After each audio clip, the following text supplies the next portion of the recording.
After 3 years of death and devastation at the hand of a singular Mongolian horde, the Georgian Empire kicked off the dust, brushed off each of their shoulders, and concluded that it couldn't get any worse than this. Soon enough, their brave, if not reckless, King George IV died from his battlefield wounds sustained while defending his capital of Tbilisi from the Horse Lords. With more migrations from the steppe caused by the Mongols and a general softening of the empire from a lack of manpower, George's 8-year-old bastard son was skipped over in the line of succession. That is, if he even counted in the first place. A child and a group of regents could not lead an empire at such a high-risk moment. A civil war on account of his unsavory birth would surely mean its end. There was only one other option. One other Bagration in Tbilisi that could lead the empire back to its former glory. The Darbazi Noble Council was summoned that day, and they, in a mostly unanimous decision, chose the deceased king's younger sister. She would inherit the crown and become only the second ruling queen, just ahead of her own mother. She was held in high regard as a second coming of Tamar the Great. Her name would be known far and wide throughout the Caucasus and all the way to the Sistine Chapel in Rome, but not for any of the right reasons. Queen Rusudan would go down in history as perhaps Georgia's worst monarch, and certainly Sakartvelo's least favorite queen. She would be just unlucky enough to preside over the fall of the empire that had been built by 9 generations of her ancestors, her own brave but foolish brother included. The crows were here, and simply waiting for more fields of bodies and arrows and anguish to pick at. Every golden age must meet its bloody conclusion, this being one of history's most extreme cases. Rusudan Bagration was born 2 years after her own brother in 1194 AD. She was the second and last child of her mother, largely reported as Georgia's greatest queen and possibly greatest monarch, Tamar Mepe, and her father, the warrior prince of Alania himself, David Sazlin. From all accounts, Rusudan had won the genetic lottery just like her physically gifted brother had. She was said to have inherited all of her mother's looks and perhaps being even more beautiful than Tamar Mepe herself. She appeared every bit the pretty face and authoritatively diplomatic voice that her mother was so expertly. I keep saying this, and I'm going to continue to do so, but it remains true. Like her brother, she would develop certain morals that, while not wholly evil, were certainly considered unqueenly at the time. Her first action as ruling Mepe would cement these morals, and once again she would mimic her older sibling. King George IV, his wounded and infection-filled body, was traveling to Shirvan to marry Rusudan to the Shirvan Shah in order to secure the eastern edges of this Caucasus-wide empire. But before they reached Baku, King George would die. This prompted the now Queen Rusudan to marry the man she might have been in love with for quite some time now. The man in question was named Ghiyas ad-Din, a tall, handsome, strong youth held as a royal hostage at the Tbilisi court, who had at some point caught Rusudan's eye. Ghiyas was the son of one of Georgia's own vassal subjects, Turgril Shah, the Sultan of Erzurum. Rusudan prompted the marriage as well as Ghiyas's own conversion to Georgian Orthodox Christianity. This was no small deal.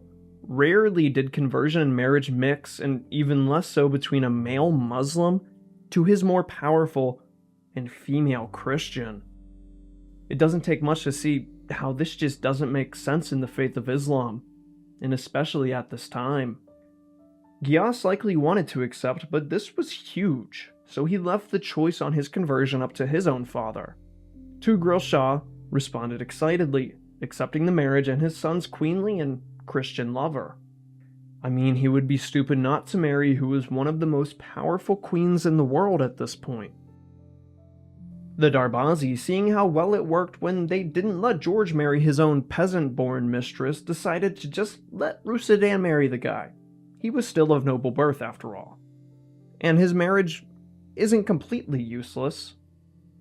Ghiyas ad-Din would change his name to the Georgian Dmitri after accepting his new faith. And it was clear that Rusadan was the one who wore the pants in this relationship. First off, he converted to Christianity, which looked strange enough, but he was also considerably younger than Queen Rusadan. While she was 29, the now Dmitri was only 17 years old. She was a cougar, sugar mama, and Dmitri was some candy to wear on her arm. Perhaps Rusadan did this on purpose to exert full control on her part as queen, or perhaps she really did love the teenage hostage at Tbilisi's court. On top of this, the would-be king consort Dmitri was never treated with that respect, which should have been assured to him as Rusadan's own mother had given to her father David Sazlan. In no source is Dmitri denoted as a king or even a consort in any form. Rusadan wanted all the power for herself, it appears. Or maybe the Georgian Darbazi did have a real problem with a Turkish king ruling over them, which I suppose is fair enough. Despite my shit-talking nature, when I see a happy relationship, Rusadan would end up giving birth to 2 children in 2 years. Like her mother, 1 boy, and 1 girl. Firstborn would take her grandmother's name, Tamar. The other would take her father's name, David. This latter name was only given for the express purpose of confusing future historians. Kidding. But seriously, there was already a fully alive Prince David of Georgia. Kinda. King George's bastard son who was actively being raised by Rusadan herself. Why she did this does baffle me, but I see one reason. She meant to quite literally replace her nephew so he may never gain the throne, replacing the bastard with a legit heir in all, including the name itself. This would end up going just about as well as you think it might, but that's a story for another day. Rusadan had found her love, and that was great, but she had married into a not-so-powerful vassal, meaning she missed out on a possible alliance, but also this left the East, and specifically Shirvan, still vulnerable to another Mongolian attack. But please, the Mongols were long gone. The East didn't need completely secured because those Tartars, as Rusadan may have called them, were simply not going to come back. King George had scared them off, and they were thousands of miles away. There was no way they would travel all this way from their homeland again just to combat with some mountaineers who had shown themselves at least resilient. Sure, they annihilated 2 Georgian armies and killed their king with ease, but this was a random event, a long raid that would surely never happen again. I hope you feel my sarcasm. So confident was Rusadan that she actually wrote to the Pope himself. Here she apologized to him on her brother's behalf for him failing to reach the Levant and by extension his promise to join the 5th Crusade. She completely played off the Great Mongol Raid much of Georgia and Armenia had endured. The utter lying audacity, but I suppose why not lie to the one dude who can help you but can never punish you? Ending the letter basically saying, yeah, we drove off those Tartars and they are never coming back, and even though we just lost nearly 100,000 men on the battlefields to them, we will immediately send an army of 40,000 to the Holy Land. It's not like Georgia was dangerously low on manpower or anything. Luckily for everyone involved, Pope Honorius III rejected this far more than generous and potentially empire-threatening offer. Queen Rusadan had just blown the one chance that Europe and the Middle East had to prepare for a Mongolian attack. But, like her brother, Rusadan exuded confidence in an extreme degree. Although she used her words instead of a mace and lived a little longer only because of that. Like so many rulers in Georgian history, from the start of her reign, Queen Rusadan was looked on as a rebuilder, someone who would restore Georgia to much brighter days, canceling out the years of the Great Raid. This role, Rusadan filled, but she needed help in that matter. It is at this point where we introduce the new, most powerful man in Georgia, because it certainly wasn't Queen Rusadan's young stallion, but a much older and experienced breed in the form of Ivan Zakarian, Atabeg of Georgia and commander of the army, or what was left of it at this point. Ivan had been Atabeg for a decade, and always proved himself to be the most loyal of subjects. His generalship, despite going on a recent losing streak against the Mongols, which, understandable, was still well known, being a strategic thinker who preferred a cautious approach to warfare. While the Mongolian invasion devastated much of Ivan's native Armenia and modern-day Azerbaijan, only one province officially left the Georgian Empire. Atabeg Uzbek, ruler of the once mighty Eldaguzid Empire, and then was forced to go at it alone politically when they simply left. Uzbek had already betrayed King George a time or two before this and was expected to rejoin the Georgian realm as the coward had before. But this time the Georgians couldn't catch him. With Atabeg versus Atabeg, Ivan invaded Uzbek's lands and started making way for his capital at Tabriz. But somehow, some way, Ivan Zakarian, a man who had traversed the length of northern Iran on campaign in his youth, took a wrong turn down some mountain passes on the way there and ended up lost at a dead end. This messed up the whole campaign as the Georgians ran out of food while making their escape back north. Uzbek hadn't lifted a finger and the Georgians just beat themselves. This is just a bad look on the part of Ivan Zakarian. Literally all he had to do was properly look at a map. Tabriz was not that hard to get to. Hopefully, this was just a fluke, because with the absence of the Mongols and the path of destruction they left to and fro, there came the people they had misplaced along the way. The Kipchaks kept raiding Georgia as they had immediately when the Mongols left, but the Mongols made them less of a serious threat. Rather, they were more of a raiding nuisance.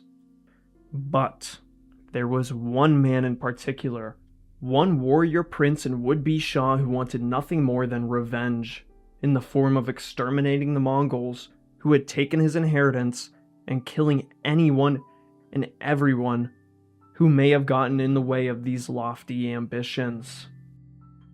The name of this young conqueror would go down in history as one of few leaders to actually beat one of Genghis Khan's Mongol hordes fair and square, not once, but multiple times.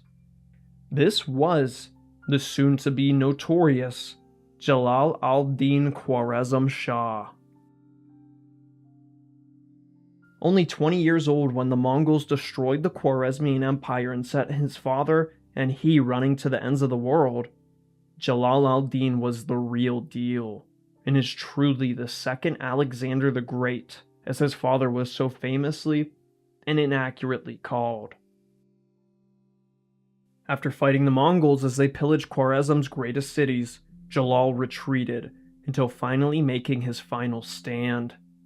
He beat the Mongols once as he neared toward the Indian subcontinent, but all this did was summon Genghis Khan himself.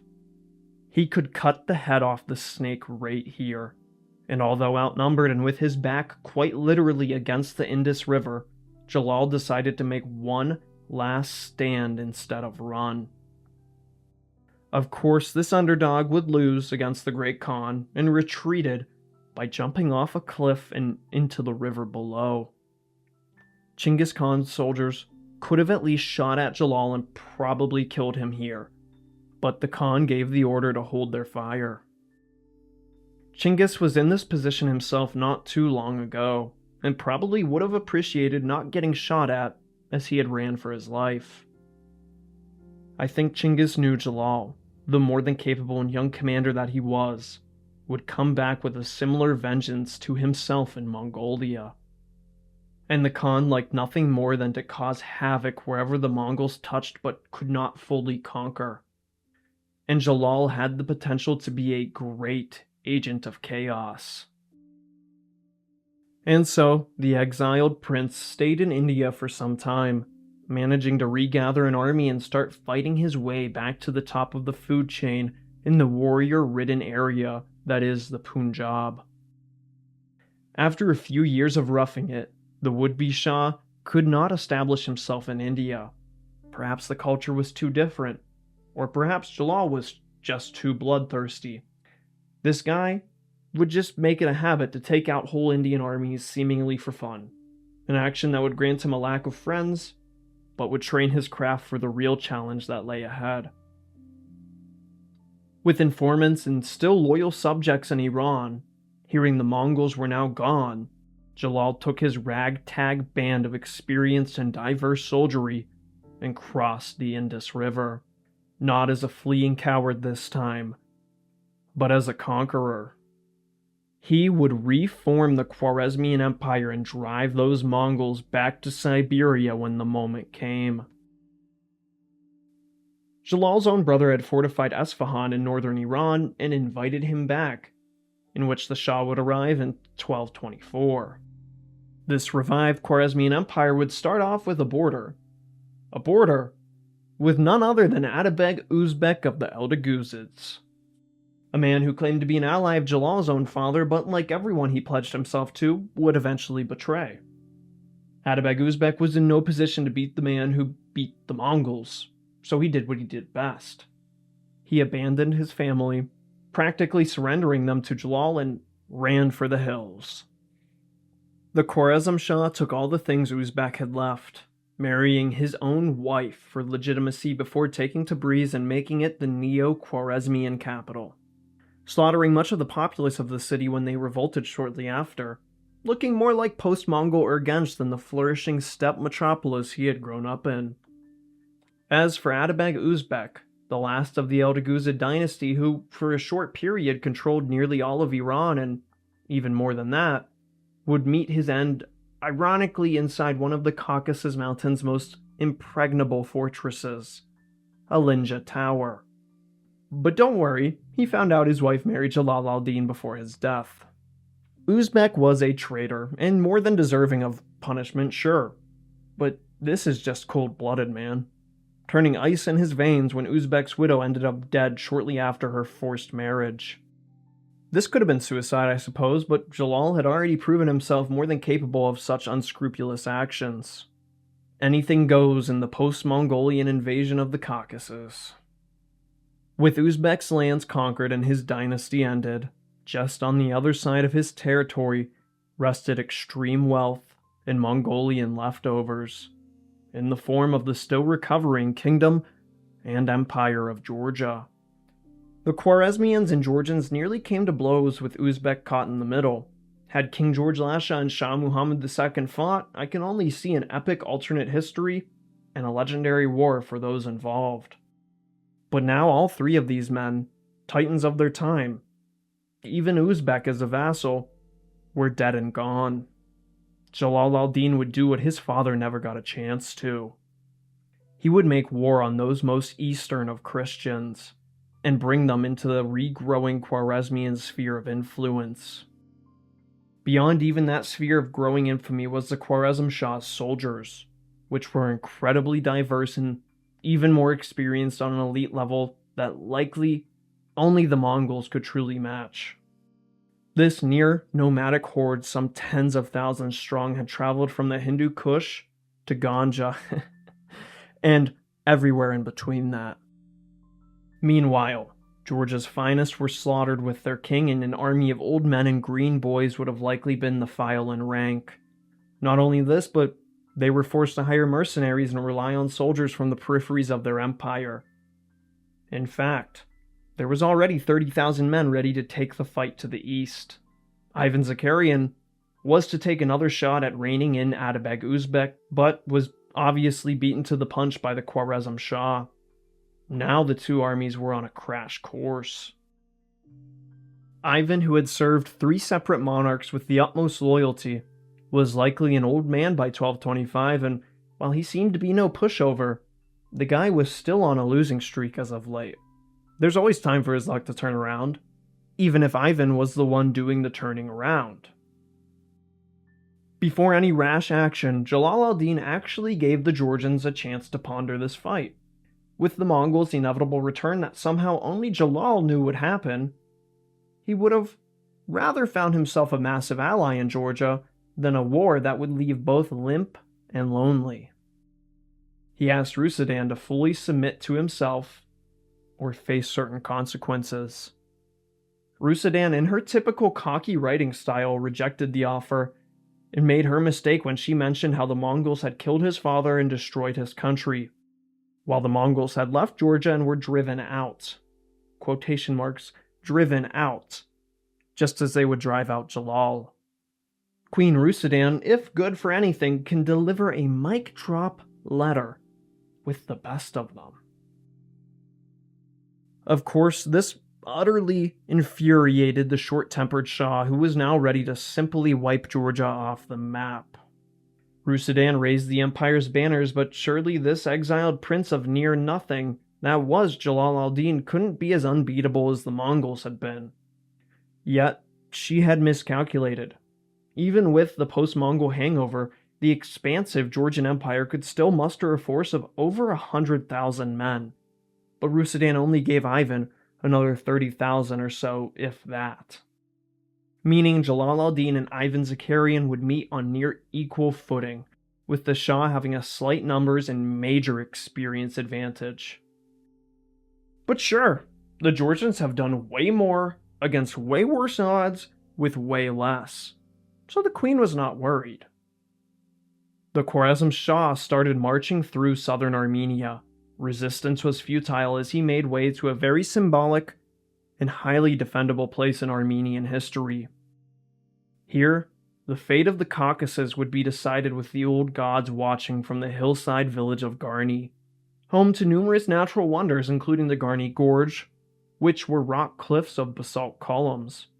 Then, to top it off, was an acropolis that looks like it's straight out of classical Greece, built by the first Armenian king from the Arsacid dynasty and dedicated to Mir, the sun god. Although firmly Christians now, the Georgians and their Armenian brothers would need all the gods they could get to be rid of Jalal al-Din. Upon Ivan seeing the scale of his opponent's army, I bet 70,000 more soldiers looked really good right about now. But it was now or never, make or break, and stop them at the gates. The Battle of Garni was probably the most poorly planned in the whole of Ivan Zakarian's long military career. And this is the same guy who fell off his freaking horse in front of a besieged city, got himself captured, and got his ransom paid to the tune of 100,000 dinars. Basically, the Georgians would hold off the Khwarezmians along the cliffs and hills just to the east of Garni. But Jalal was too wise to fall into this attacking uphill trap, so Ivan would only send a quarter of his army to hold the ridgeline, appearing more like the local defense force. These 20,000 or so soldiers would be under the command of the Achilles brothers, whose name was also Ivan and then Shalva, two of Georgia's most trusted and at this point most senior nobles as well as bannermen to the Zakarians themselves. Meanwhile, Atabeg Ivan and the main army would hide in a nearby forest and wait for either brother to signal for Ivan to circle around and hit Jalal's army from behind, while the Khwarezmians were being held off at the ridge. How exactly Ivan planned to encircle a highly immobile force without being seen in time to be cut off remains a mystery to me. But sure, desperate times do call for desperate measures, and Jalal would never be able to guess such a foolish battle plan. I just feel like 9 times out of 10 you ambush with the smaller part of your army and not the majority of it. Otherwise you'll get caught and there is no ambush. But what do I know? Sometime in August of 1225, the Battle of Garni would begin, with Jalal al-Din Khwarezm Shah falling exactly into the trap laid out in front of him. The al-Nasawi brothers held out against the initial charge, holding their high ground as if their lives depended on it. The brothers somehow stabilized this front line as a brutal melee ensued. Both sent their own separate messengers to give Ivan the signal. But there, Ivan would remain, his army unflinching, unmoving, not so unlike the basalt columns beside them. Perhaps Ivan Zakarian saw something the al-Nasawi did not. Maybe Jalal was fully expecting an ambush, or maybe the old Atabeg was simply too chicken shit to risk himself and his entire army here. Shalva and Ivan now frantically sent more messengers as their front lines began to falter. Finally, after so much fear, Ivan made his move in the opposite direction. Atabeg Ivan Zakarian, the head general of all of Georgia, abandoned his own bannermen to their most certain death, along with so many sons of the Georgian Empire. The brothers still had enough time to save their own skin, but they held that ridge for the army and man that had abandoned them. They could never win, but they made Jalal earn every inch of Garni. Eventually, the brothers called for their own retreat and began running, hoping to catch up to that cowardly Zakarian. Ivan al-Nasawi had only one path for his escape. He had to scale a boulder-infested cliffside.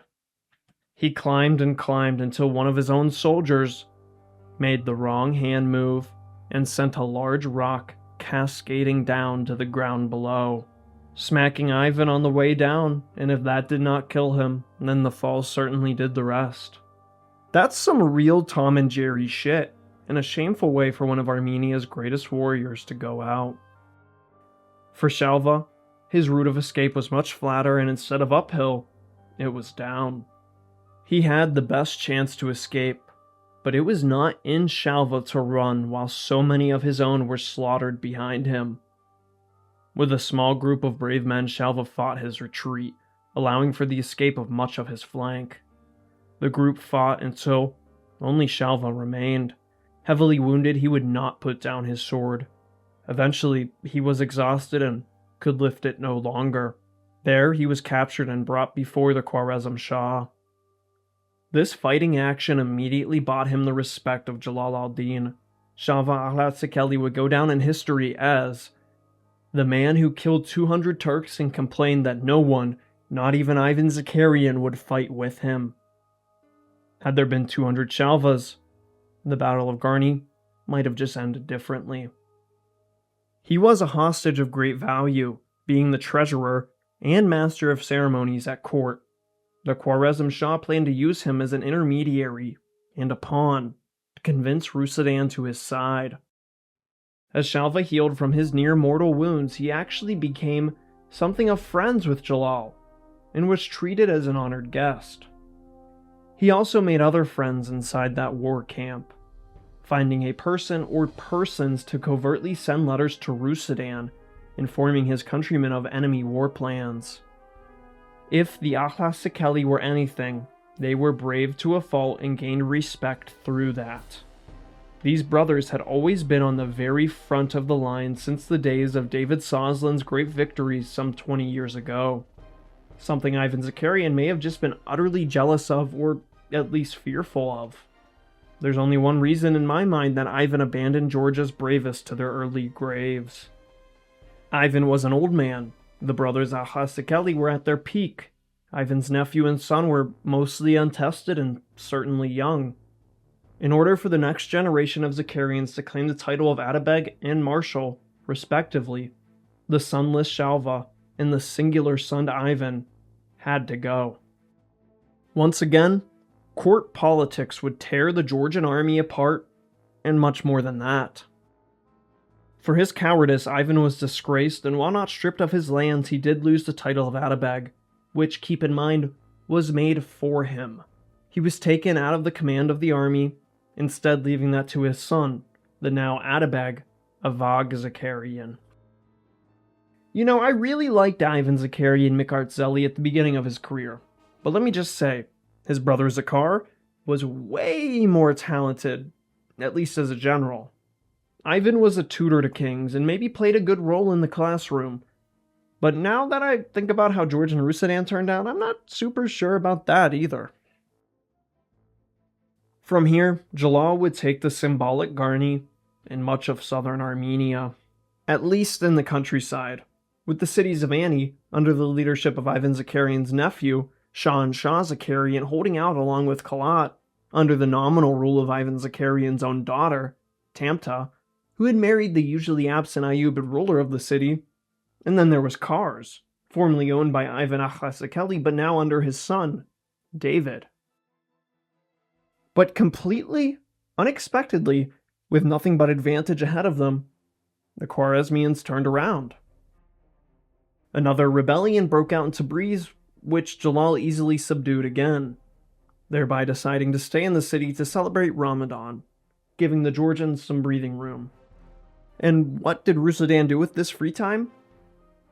Absolutely nothing. Another army was not gathered.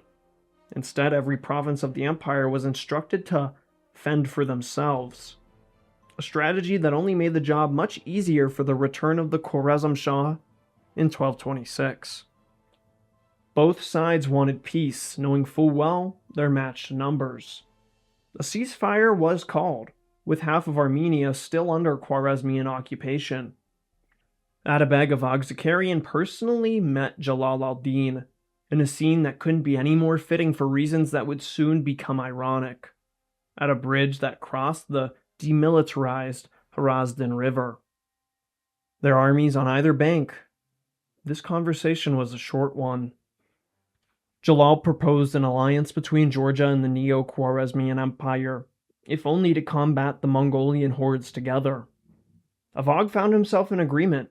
Neither Khwarezm or Georgia could defeat the Mongols without one or the other. Then, the Shah suggested something so incredibly ridiculous that Avog could not even answer for his country or his queen. He wished for Rusudan to divorce her husband, the father of Georgia's young heir, and marry the possibly wife-killing Jalal al-Din in his third marriage. And that was simply a bridge too far. Rusudan, of course, rejected this, but again she talked her usual trash in letter form. Jalal, you and your father both ran from the Mongols. How can I trust and marry a coward and the son of one? Once again furious, Jalal al-Din crumbled this letter, threw it in the fire, and decided to show the Georgians a fate much worse than the Mongols. He was going to make this empire his, and he was going to rid the Caucasus of the Christians who clung on to their cliffside churches. Jalal was going on his own jihad of sorts, and the infidels would convert or face death a Christian. He had already mostly cleared the way to Tbilisi. All he had to do now was take that ancient city from its many defenders on its old walls. Jalal decided to split his army into bands of 5,000 to 10,000 men and sent them to raid all over Sakartvelo. North, south, and west were all looted. This was a diversionary action, as the Khwarezm Shah himself went all the way to the coast of the Black Sea in Abkhazia, which had previously been untouched by the Mongols, matching this region to the others, plundering all the way. Then he turned around, and it is here that the recovered but still hostage Shalva Achasakeli got his final secret letter out to Rusudan, and just in the nick of time.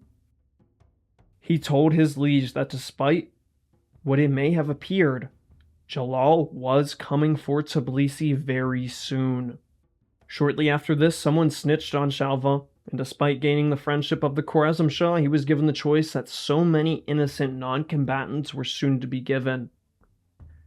Convert or die. Even when facing death itself, the brave Shalva would lead from the front and be the first of many martyrs in this Khwarezmian invasion of Georgia. For this, he was canonized as a saint. His legacy still lives on to this day. The popular folk song, Shavlego, was dedicated to him and is still sang. It is a song of resistance, used during the Soviet occupation and the modern-day protests against the Russian puppet government.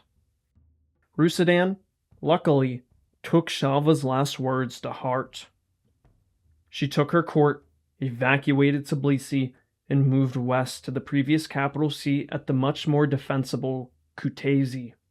Many people, Georgians included, see this as an act of utter cowardice. But we have to think these same people forget that Rusudan was the one thing Jalal needed to claim all of Georgia for himself.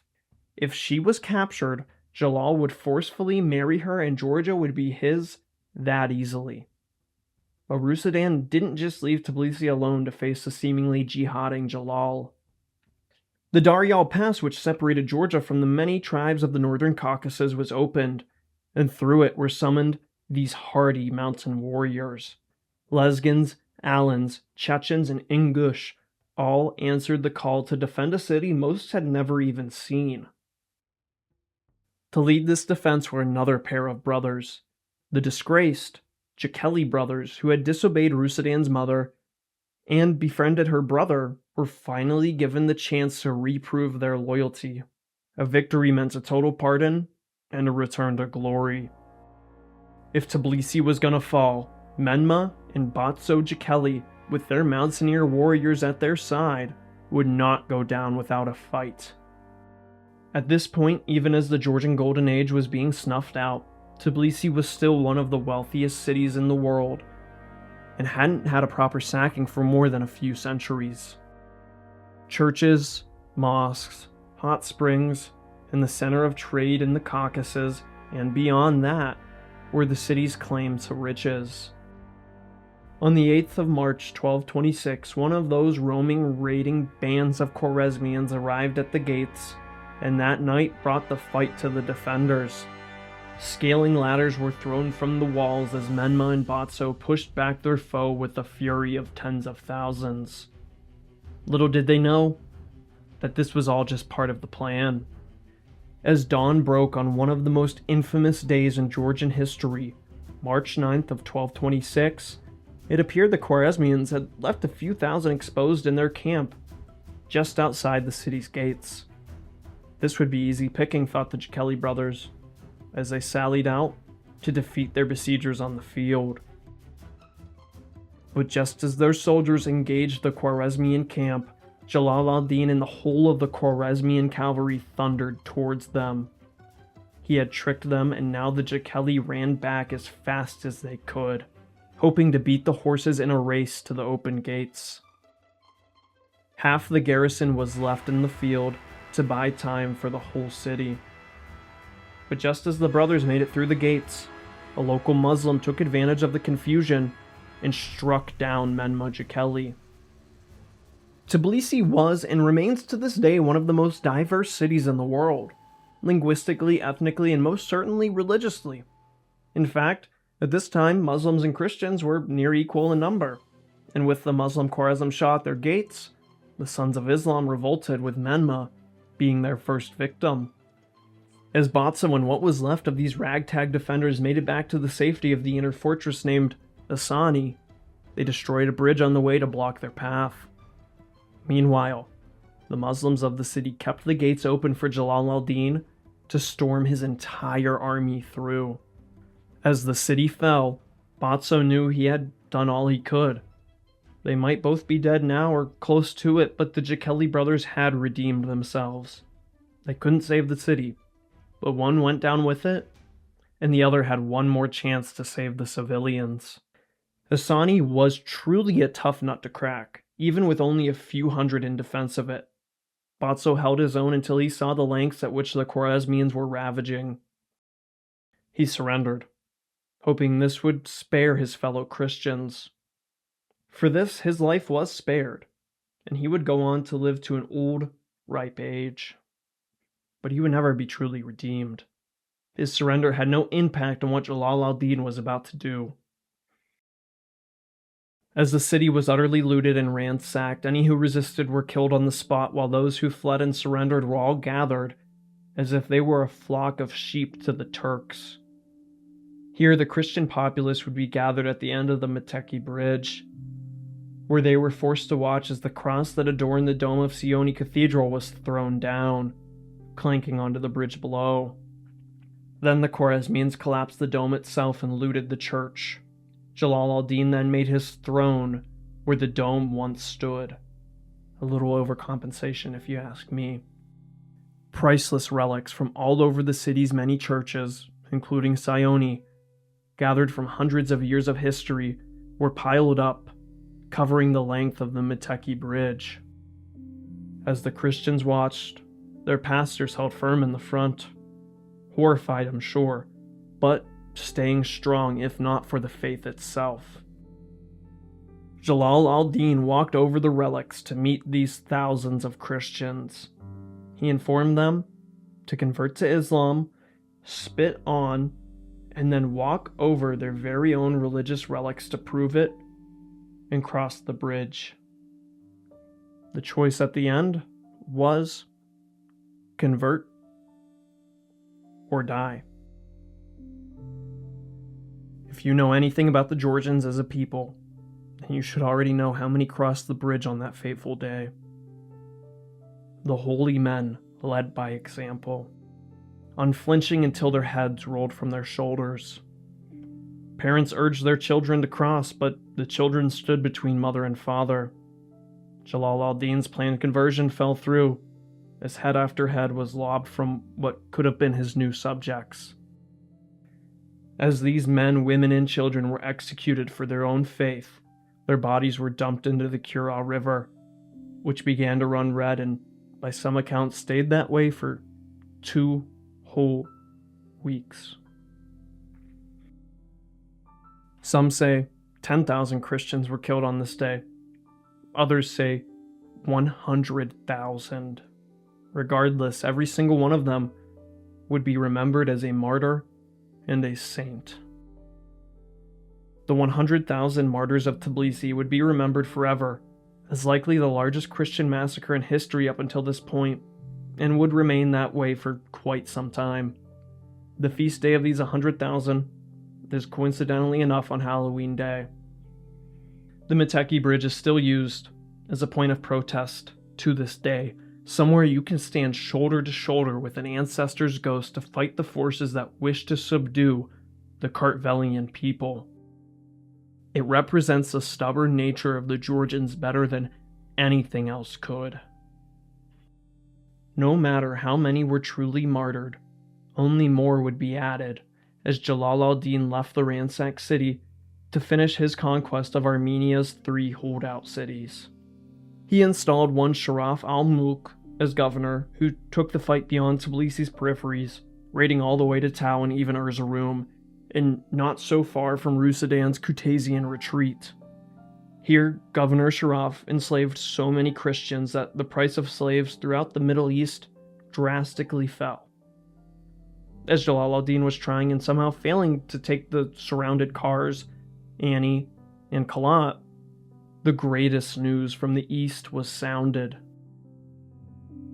Chinggis Khan, the man who had taken everything from a young and helpless Jalal, was dead. The Mongol army that was actively marching towards the Caucasus halted, turned around for Ulaanbaatar for a Kurultai, and the election of a new Khan. The Mongols would return, but now Jalal had at least a few years to prepare for what would be that infamous meeting. Sharaf al-Mulk did nothing to heal Tbilisi from the gaping religious wound that Jalal had ripped through the city, and life, even for the Muslim and Jewish population, only got worse, more strict, and embracing a martial law. Now the very Muslims who had killed Mehmed Akeli and held the gates open to the Shah were regretting their decision. Tbilisi was a free city, where everyone lived in relative harmony despite their many differences. The citizens, Muslim and Christian alike, now begged for the return of their queen, Rusudan, to return to the capital. But while all these atrocities were going down, Rusudan was, let's just say, a little busy. In the royal bedchambers of Kutaisi, Queen Rusudan was caught in bed with a Turkish slave soldier by her own husband. Ghiyas ad-Din immediately divorced the queen, converted back to Islam, and joined Jalal al-Din's army. Here he informed the Kwarazmians everything he knew about the Kingdom of Georgia's plans, strengths, and weaknesses. But when we talk about a medieval female in any position of power who committed infidelity, I feel like we should always take that with a grain of salt. After all, let's just compare the number of female historians to males in that same time period. I'm not saying it didn't happen. I mean, Rusudan did have an eye for Turkish men, but all I'm saying is Giyas's own brother in Erzurum was forced vassalized by Jalal at around the same time. So would this cheating have that effect, or was it the scapegoat for Giyas to join the winning side? In my personal opinion, seeing as Rusudan gained the nickname of the Maiden King from her Muslim allies and enemies alike, I find it likely. She was acting more like a king than a queen. While her mother Tamar embodied feminine traits in her much kinder style of ruling, Rusudan made her husband her subordinate and cheated on him. This somehow probably gained the respect of her Muslim contemporaries, as the queen acted much more like a king in these gender roles. Without getting too far into the gender thing, the now reconverted Ghiyas ad-Din, after spilling all the beans, was frustrated by the Khwarezm Shah. Giyas's brother's ally was the Ayyubid ruler of Kalat, which Jalal tried but simply could not take. He tried again in 1227, after promising Giyas that he would not. For this, Giyas returned to his cheating wife in Kutaisi, and rather embarrassingly converted back to Christianity, becoming a double agent, revealing Jalal's hand, and begged for his own wife's hand back. Rusudan listened to Giyas as an informant, telling her that fear alone was the only thing holding Tbilisi in Khwarezmian hands. But after this, he was exiled and is never heard from again. Rusudan was a total playa. This was not the only sexual deviance Rusudan is claimed to have been a part of, but this would be her first and last husband.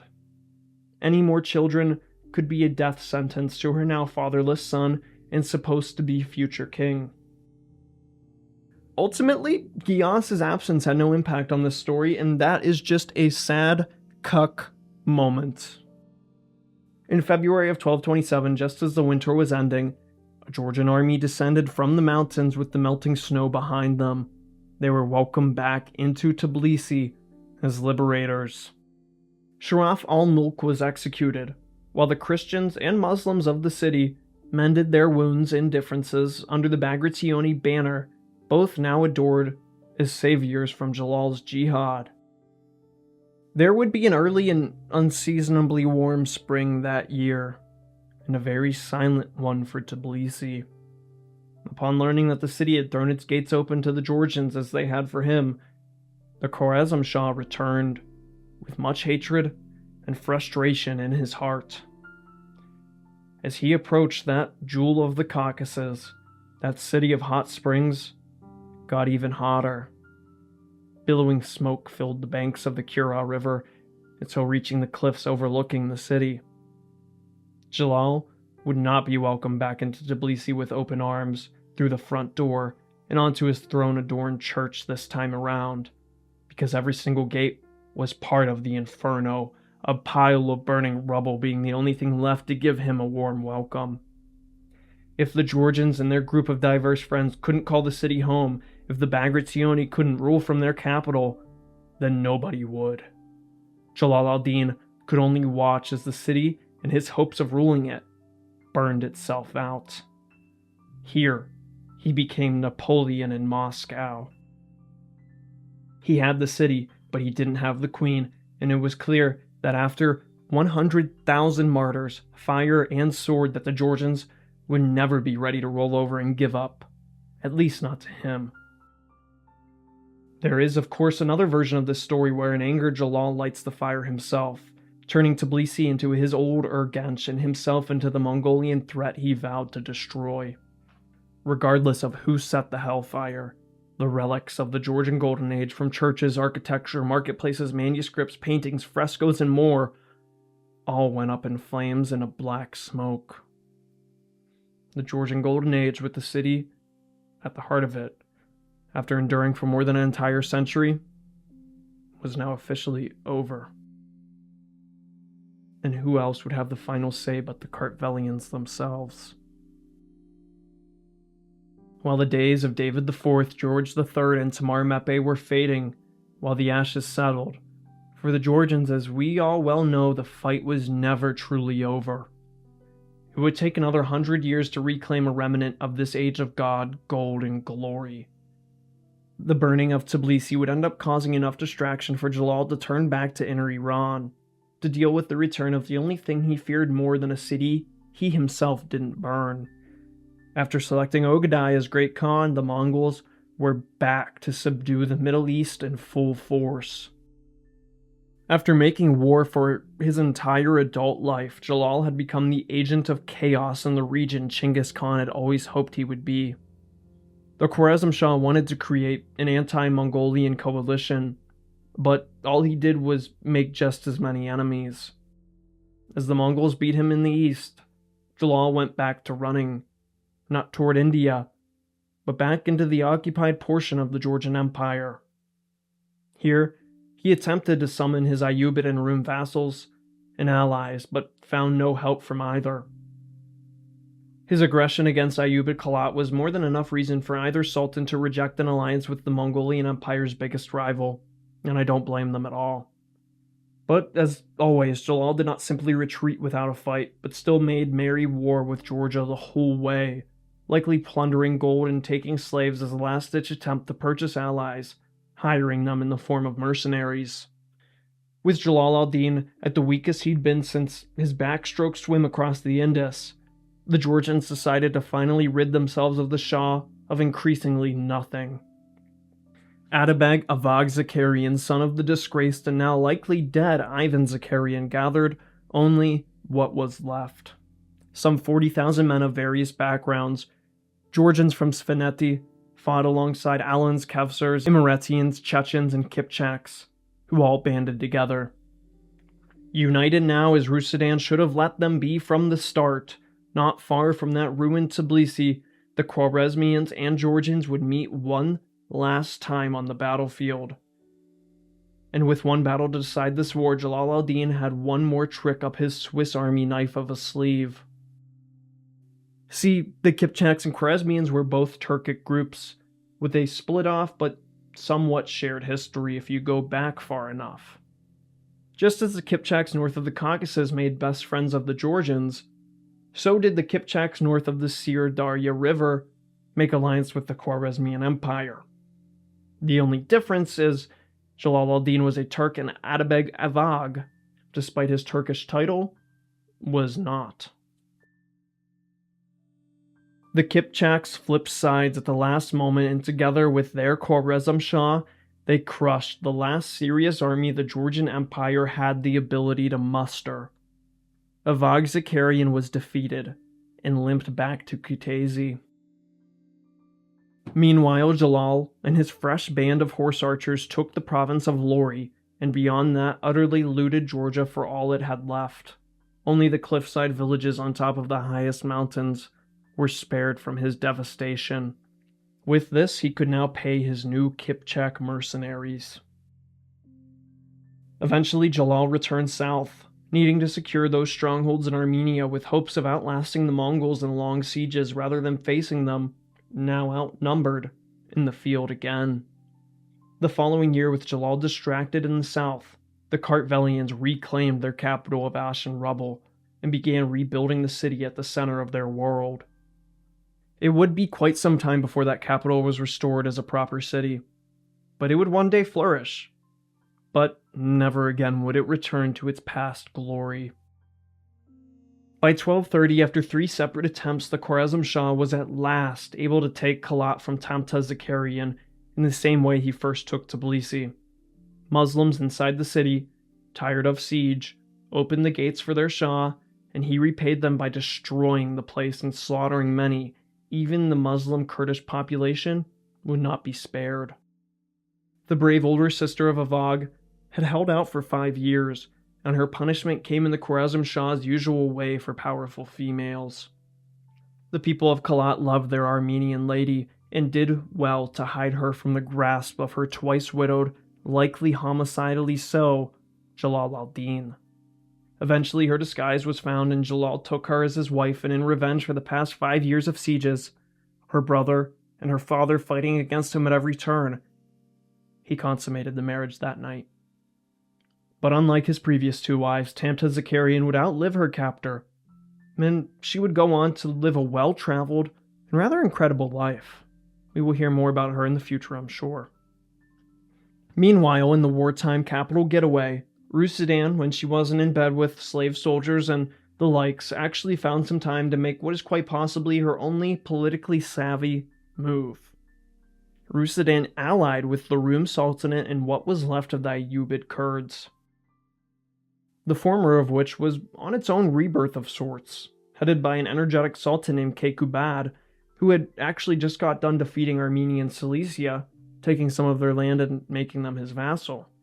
A small number of Cilician Armenian troops, although under a Rum banner, now marched back to the homeland, the first band to do so for more than a century.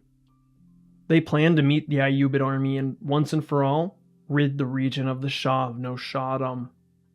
He was a threat, something that becomes extremely obvious when the Kurds, Turks, Armenians, and Georgians all ally against you. I'm not sure if that's ever happened before. But the Georgians were nowhere to be found in or coming toward this coalition. They couldn't spare another army, losing the better part of 4 in under 10 years. All this despite Rusudan seeming to be the one to organize this entente. If I was a fool, I would say that these men were competing for the hand of the Maiden King, or perhaps something beyond that. Jalal al-Din caught wind of this, and already slightly weakened by his encounter with the Georgians, was forced to act before the Kurds and Rum could merge their armies. Jalal was likely talented enough to pull off defeating the armies separately, but he was barely, almost exactly too late. And now this left him outnumbered 3-1. I only say Jalal could defeat both separately because the battle lasted 3 days, and Jalal didn't start losing until the 3rd day. Jalal al-Din, the would-be Khwarezm Shah, after losing, was once again left with nothing, ran away, and went into hiding. And this time, instead of trying to fight his way back to the top, the dude just said, you know what, fuck it, and got drunk as fuck while laying low. Eventually, he got caught going west. A Kurdish man from Kalat recognized him, a loyalist to Tamta Zakarian, and a brother of someone killed by one of the 3 sieges. He killed that broken man on the spot. Jalal al-Din goes down as one of history's greatest warriors and generals of all time, in my opinion. I can't think of another conqueror who had done more with less over the distance that he went. He was truly the second Alexander the Great. But where Alexander could accept other cultures and religions on an empire-building level, the Khwarezm Shah could not, and showed that in full display during his Georgian campaign. He had become the very thing he sought to destroy, an endless wave of unstoppable devastation. I truly think if this guy played his cards right, he could have formed the anti-Mongolian coalition that he was trying to forcefully put together. And if there was only one guy who could have stopped the Mongolian conquest of the Middle East, I'm 100% sure it was the Khwarezm Shah. In the end, he would be proven right. Every country, every city, and person besides the Pope himself we have talked about would fall to the Mongolian Empire sooner or later. But for Georgia, the age of devastation brought by the Mongols and the Khwarezmians was now to be topped off with a betrayal by Kekubad of the Rum Sultanate. The Sultan took al-Jalal currently controlled of the former Georgian Empire, which, I mean, yeah, fair enough, he did just fight off one of the country's worst tormentors. Then, the Turkish Sultan became what I think to be the only man to conquer not one, but 2 different Armenias. Oh, man. Some things just don't change now, do they? But then he started to go for Georgia proper itself, and even raided Tbilisi, which at the moment wasn't really worth a whole lot. Queen Rusudan offered up her, 8-year-old daughter as a token of peace, which was young even for both nations' medieval standards. Saying in a typical but more low-key roasting fashion that her daughter Tamar was of the line of David and the Seljuks, which her ancestor David IV was called the Seljuk Slayer, so man, even when she loses, she can really just sneak one in there. Just remember, in Tamar's lifetime, the Rum Sultan had attempted a forceful conquest of Georgia for her own marriage on top of some not so nice words. The betrothal was agreed upon, but Tamar, daughter of Rusidan, luckily, did not leave for quite some time. Somehow, Queen Rusidan, who had already forced her Muslim husband to convert to Christianity, now broke down even more barriers. Tamar would only marry the Rum Sultan if she was to stay a Christian. And somehow it worked, which is just crazy. She truly was given the title of Maiden King as a sign of respect from the Islamic world that surrounded her. And just like that, after more than a decade of Kipchak, Mongol, Khwarezmian, and finally Rum conquests, defeats, and massacres, it was finally over. While her brother hadn't survived, Queen Rusidan had. While much of Armenia and the south and eastern part of the empire fell, Georgia itself, while shaken, did not. And after doing, pretty much nothing but some dudes in her bed, Rusidan was finally given a proper window to start rebuilding Georgia. If not to recover in her own, then for the lifetime of her young son and future King David. This time, Tbilisi itself would need to be rebuilt from the ashes up, blood washed off her bridges, and relics returned to her churches. And for a few years, peace was finally found in what was left of the Georgian Empire.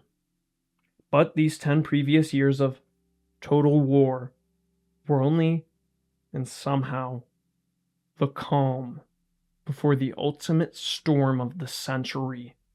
Not even an earthquake could match. There was a sound so loud, so deep, so guttural, it could overtake the world.